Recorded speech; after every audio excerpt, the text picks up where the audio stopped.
بسم اللہ الرحمن الرحیم۔ السلام علیکم۔ Homeo aids for homeo learners میں آج کی بات کے ساتھ میں ہوں آپ کا دوست، آپ کا میزبان، ہومیوپیتھک ڈاکٹر وحید عظیمی۔ میرے پاس ایک بہت ہی دلچسپ کیس آیا۔ ایک 10-11 سال کا بچہ اپنے والد صاحب کے ساتھ آیا۔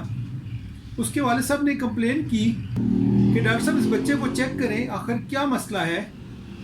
یہ ویسے تو ہمیشہ ٹھیک رہتا ہے، لیکن جو ہی گھر میں کوئی مہمان آتا ہے یا کوئی اجنبی شخص آتا ہے، کوئی دوست یا کوئی ملنے والا کوئی آتا ہے، تو اس کے سامنے اس کو کھانسی شروع ہو جاتی ہے اور بڑی شدید کھانسی ہوتی ہے، اس کو کھانسی کا دورہ پڑ جاتا ہے۔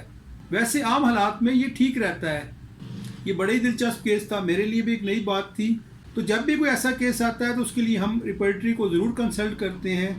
جب ریپرٹری کو کنسلٹ کیا گیا تو اس میں ایسی کنڈیشن کے لیے کہ بچے کو اسٹرینجرز کے سامنے، اجنبی لوگوں کے سامنے، مہمانوں کے سامنے اچانک سے کھانسی شروع ہو جاتی ہے، اور یہ کھانسی صرف اسی صورت میں رہتی ہے، ویسے عام حالات میں وہ بچہ ٹھیک رہتا ہے۔ تو اس کے لیے ریپرٹری میں 2 میڈیسن موجود تھیں، ایک برائٹا کارب اور ایک فاسفورس۔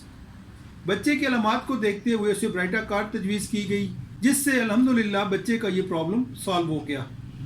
اگر آپ کے پاس بھی ایسا کوئی کیس آئے تو اس کو ان دونوں میڈیسن کے حوالے سے ضرور دیکھیں۔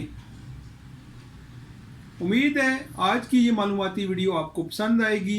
ان میڈیسن کو ذہن نشین کیجئے اور اسے اپنی پریکٹس کا حصہ بنائیے۔ تمام مریضوں سے گزارش ہے کہ سیلف میڈیکیشن سے پرہیز کریں اور کسی بھی رہنمائی کی صورت میں اپنے قریبی ہومیوپیتھک ڈاکٹر سے رجوع کریں۔ اپنا بہت زیادہ خیال رکھیے گا۔ شکریہ۔